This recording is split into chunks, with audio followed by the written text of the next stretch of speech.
Good evening. Welcome to another episode of Aging with Attitude, Channel 21, servicing the greater Charlotte metro market.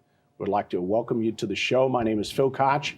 I'm your host this evening, and tonight we have Mr. Steve Abels, managing partner of the Financial Legacy Group, and he's here to talk to us about some things that we can do for planning our financial future.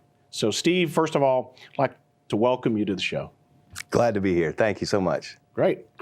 Well, let's get started. Why don't we tell us a little bit more about what an independent comprehensive financial planner does and how you work with elderly clients and their families. Yeah, so I'd like to tell you that it takes a truly brilliant person to do what I do. But in reality, it's really just logical. And I think one of the travesties of our industry a lot of times is that the financial people and financial planners will try to almost talk down to individuals or to really act like it's really complicated and complex. From a logical standpoint, it is truly just focusing on where do you want to be. And before you walk into a financial advisor, before you even decide, to move monies around, your first thing that you have to do is clearly define where you want to go in life. And so any of our first meetings is really just a question of, okay, what is most important to you? Right. And everybody's different. And so I think it's one of the coolest things about what I do for a living in that you get the ability to talk, because if you get the ability to talk about things that are really deep. If it wasn't, if you think about it, your health, your religion, your family, and then your money are, really almost the most important items in your life. And money fits in there because it allows you to, give to your family. It allows you to give to your church or organization. It allows you to procure health care to take care of yourself. So the neatest thing that I get to do is to sit down with folks and say, tell me what it is that you want out of life.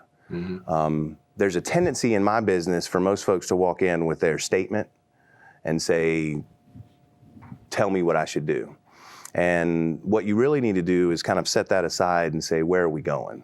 Because I can't give you solid advice or solid counsel today without understanding where we want to be tomorrow.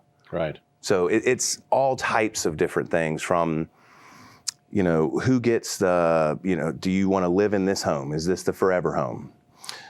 Do you want to retire at the beach, have a couple places? Are you worried about long-term care? Even littler things like, I think you need to think through who gets the grandfather clock, right? The family heirlooms that are important from an emotional standpoint, not necessarily a financial standpoint. Yeah, that's a good point. Yeah.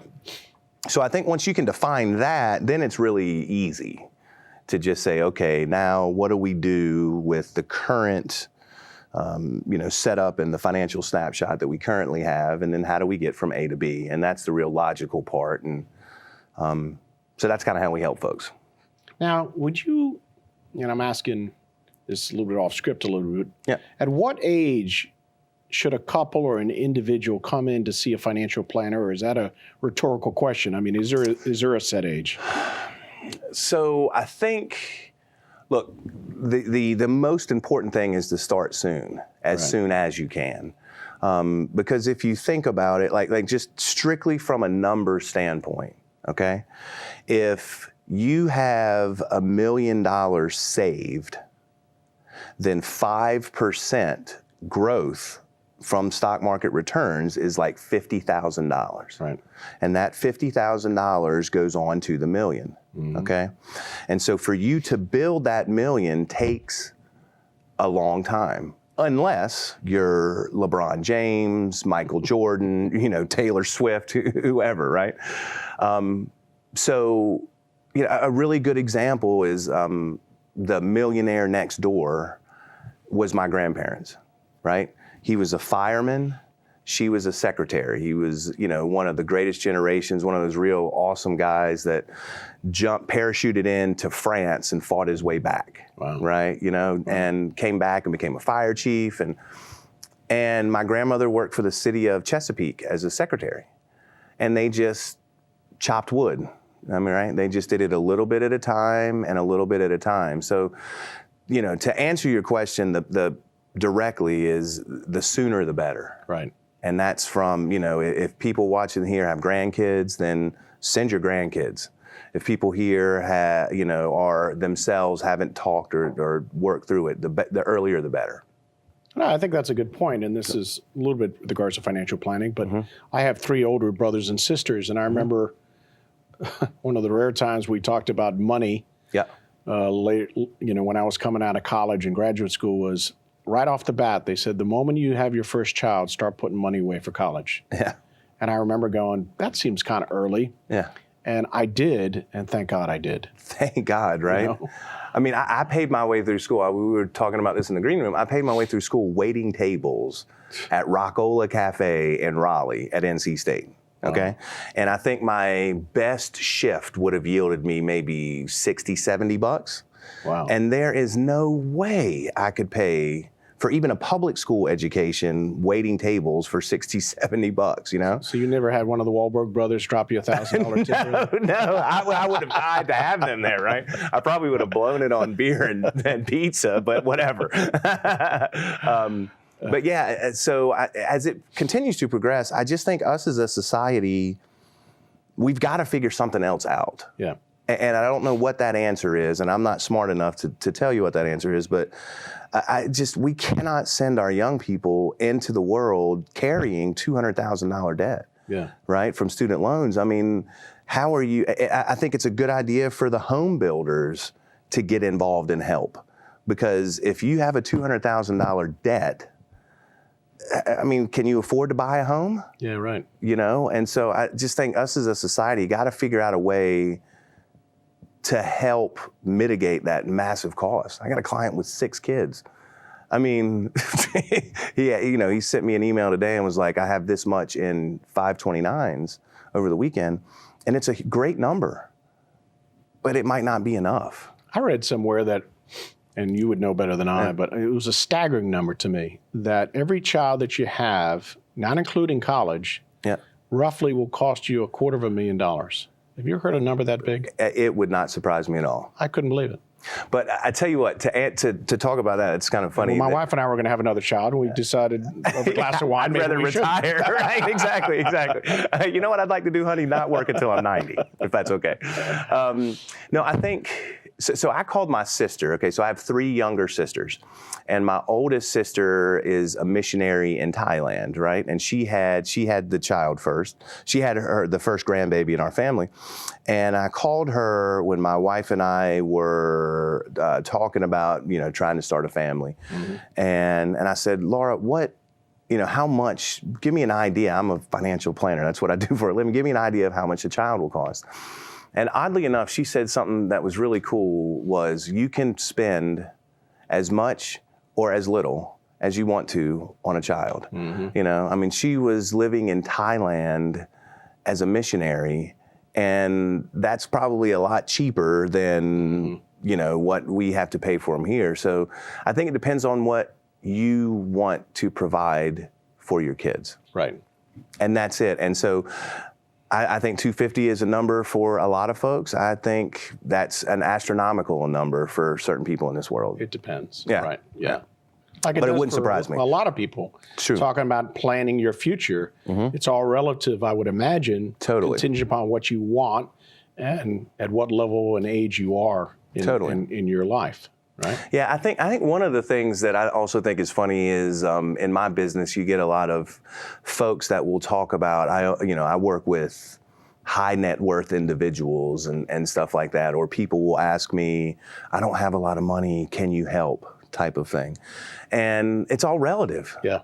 It truly is relative, right? I was in New York, and it was at a sports bar watching Monday Night Football, and I was standing there looking, and they had a shot glass of whiskey that was $150 a shot. And I turned to my buddy and I was like, who would ever pay that? And he said, well, would you pay $5? And I was like, yeah, probably. So would you pay 10? I was like, yeah, probably. Yeah. Would you pay more? And I was like, I'm not too sure. And he said, well, think about how much you make versus, an investment banker that's making $1 million. To him, that 150 is the same thing as your 10. So you can be happy at any number. It truly is just what you're accustomed to and what you want to do.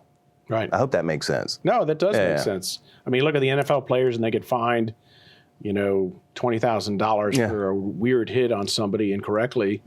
And $20,000 might be $20 to a normal. That's right. Maybe not that extreme. That's but right. It is relative. So yeah. Yeah, and I think it takes us a lifetime to build it. I mean, I grew up on a dirt road in Hickory, and and so I'm already living great, better than I would have ever probably expected, right? And so I think it's just all about your relationship with what it is that you kind of where you want to go in life and what's important to you. Right. And the money is just a vehicle to do it. Right. And if you chase it, I mean, I don't, a lot of people I talk to that are members of my client family, they'll come into, most of them will just say, look, I've hit that number. And then I hit the next one. And, you get to a certain point in life where you go, that's just not as important as I thought it was when I was in my 30s. Exactly. And anyway, so. No, I agree with you. I think people chase money at a young age too fast. And when they do get older and wiser, they realize that, is it important in your life? Yes, but there's much more important things out there. Yeah, and so this is, we had a terminally ill client, and several of them, unfortunately, and the nature of what I do, you have to, work, you have to do that. But I've never had any one of them look at me and say, boy, am I glad I put in 70 hours a week. Right. And, and unfortunately, I don't have a relationship with my son right now, but boy, am I glad. So I think working, investing your money, being prudent and efficient with what you have been given and what you have worked for is super, super important. So I don't mean be flippant with, right. Yeah. But I think, if we are truly crazy fortunate in the United States to be where we are. So just to put some perspective on it, you're in the top 1% in the world if you make $30,000 a year. Wow. Okay? So what I think is really funny is that anytime my little sister, so like I said, 3 little sisters, my youngest little sister teaches special ed kids in Durham. And so anytime she complains, I'm like, look at you, 1%er, a public school teacher, and that just drives her bonkers, right? Spent all these years at college, and now, so. You gotta be careful how you say 1%er, though. That's right. You might think she's part of the outlaws or somebody. That's right. But we're truly fortunate to be here in the United States, and so I think it's incumbent upon us to take what we have worked for and the resources we have been given and utilize them efficiently. Right. And I love doing that. That's just moving chess pieces around, and that's fun for me. And it is difficult. So I think a financial planner is very useful for seniors and their families because things change on an ongoing basis. Yep. Taxes. Why don't you talk a little bit about the recent changes in taxes that and the effects it can have on our seniors and the families that are helping them? So there is a ton in this new tax law, right? One of the things that's really going to help individuals and folks is the ability to double the standard deduction from where it was last year. Okay, so if you're a married couple, if you up to $24,000 in earned income, you do not pay taxes on it.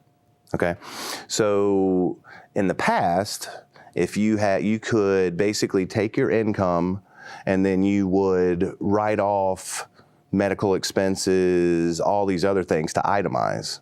Okay, and if it was above 12,000, I think, or maybe it was 16,000. No, 12,000. That's right, 12,000 for a couple. Then, or I'm sorry, if it was below 12,000 for a couple, then you would just use the standard deduction. Okay, something like only 30% actually itemized. Okay, so what you're saying is that 30% or 70% of the U.S. people filing taxes had less than $12,000 in itemized deductions. Now that we've increased this to 24, the estimation is something like only 10% will itemize. Mm-hmm. Okay, so 20%. So it goes from 30 to 10. It's 20%. Well, with 330 million people, what is that? 7.5 million people? No, 70 million people. Sorry, 70 million people. So that's a lot. Is so that to that's going help to be a big help. us, or is that to help the IRS so they don't have to review all the deductions, or both?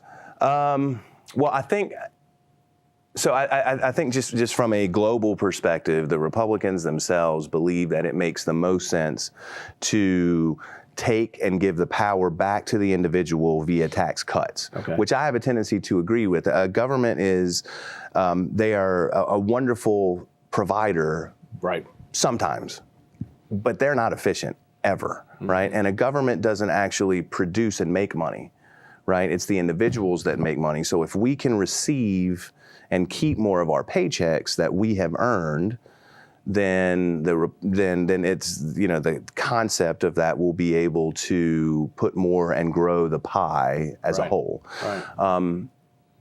So I don't know if they were even thinking about whether or not I think they wanted to look so good, in my opinion. I think they wanted to look good in the eyes of the electorate for this coming up 2018. Yeah, and it was a campaign promise too. Yes, yeah. Exactly. And so it doesn't really matter where you fall on the scale. Most people are going to receive some type of benefit. Yeah, sorry, mine went blank. Yeah. So what other, because we've heard that some people, this new tax change, it's going to reduce taxes for some, but increase for others, and I think there's a confusion in that. Is it too complicated to discuss it in today's show? Well, okay, so first of all, and which is this the camera that's recording here? Sure, yeah. I am not a CPA and I do not do taxes, but I'm smart enough to kind of understand it, right? You know what I mean? So I know enough to be dangerous when it comes to that, right? Right. Theoretically, okay? It truly does depend on your individual situation. Right. Okay.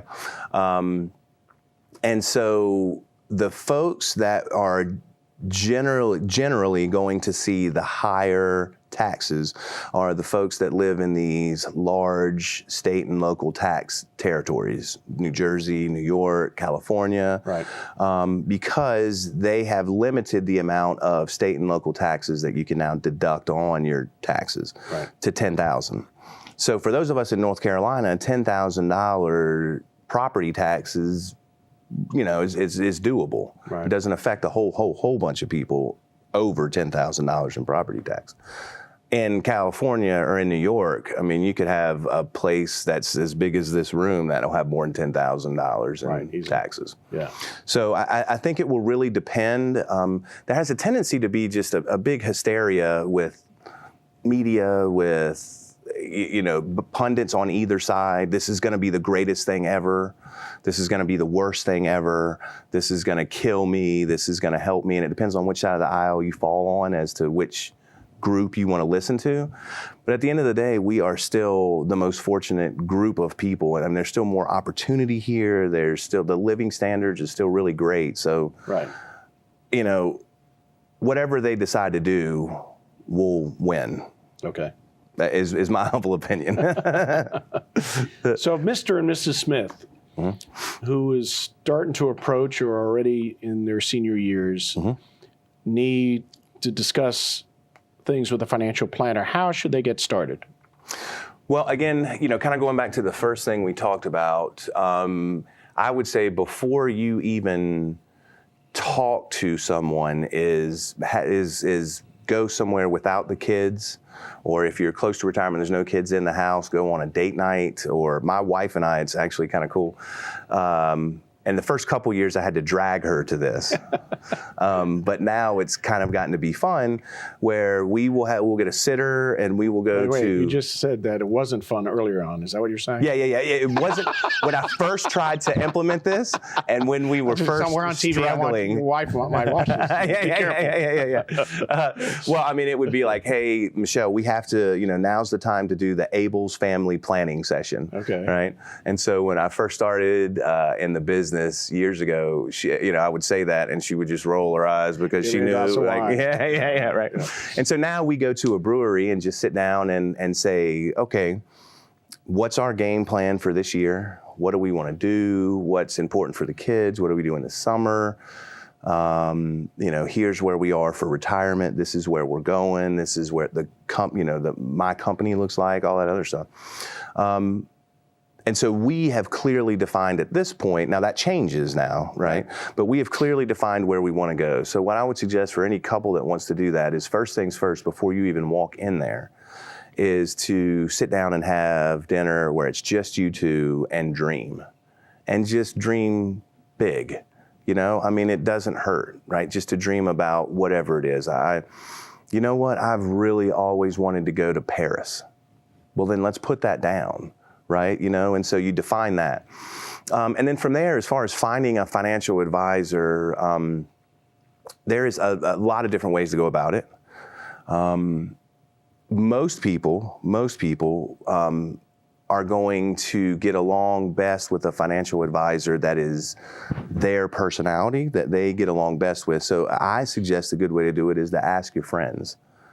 Right, and to be at a cocktail party and say, "Hey, we're looking at retiring. Who's your financial advisor? Do you like him? Right. Is he cool? Is he down to earth? Can we talk? That type of thing." And so that's a really good spot to start. Right. And listen, there is a whole world of financial advisors, from the guy at your bank. That has an office there that's in the branch, to Merrill Lynch, which is now part of Bank of America, that they could, if you bank with Bank of America, they could connect you with them, to independents, which is what I do. And so the way we are set up is I'm an independent financial planning firm, and my back office is a big, large institution that actually holds the client's money. So they work with me, and I can provide boutique customer service, yet the client funds are sitting on a massive institution platform.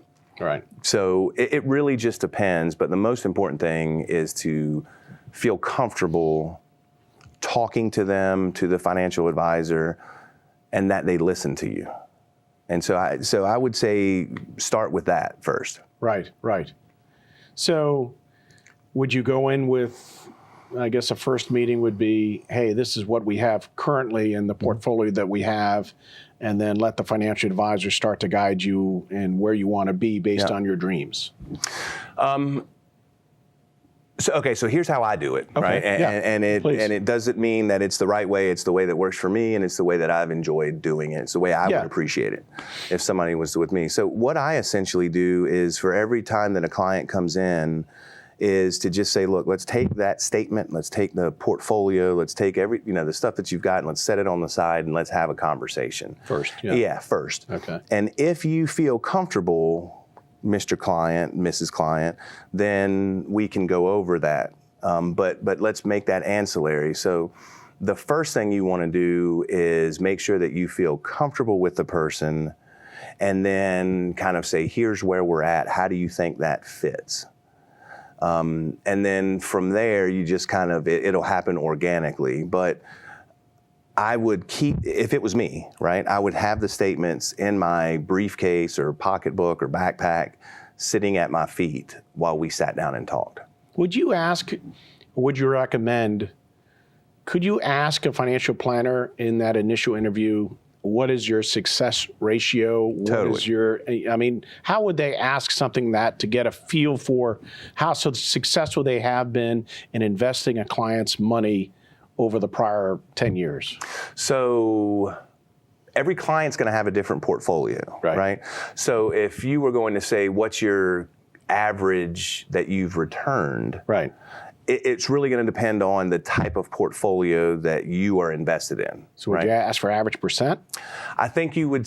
I think you would say,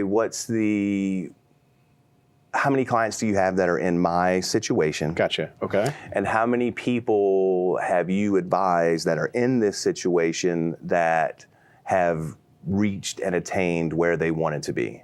Okay. And so it's what most people want to know when they sit down in front of us, talking in front of me, talking about retirement is, I don't want to run out of money. That's numero uno. I don't want to be a burden on my family, and I don't want to run out of money. And so to me, when people say, what's your success rate? That's what they're asking, right? That is, if you listen to me, you won't go to zero.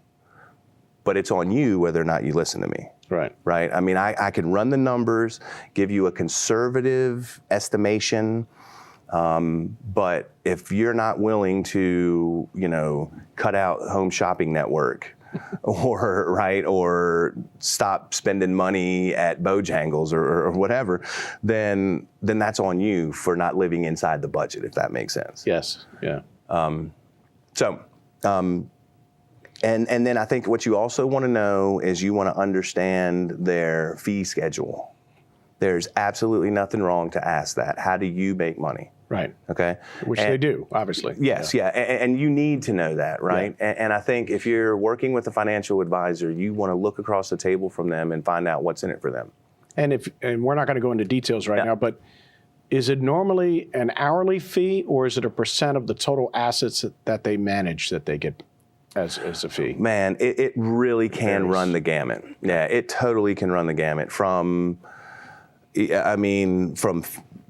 hourly fee, percent of assets to commissions. And that's what you want to find out when you're working with an advisor is how are you going to get paid and what's in it for them, so you can understand whether or not they are giving you advice that is comfortable. Okay. That makes sense?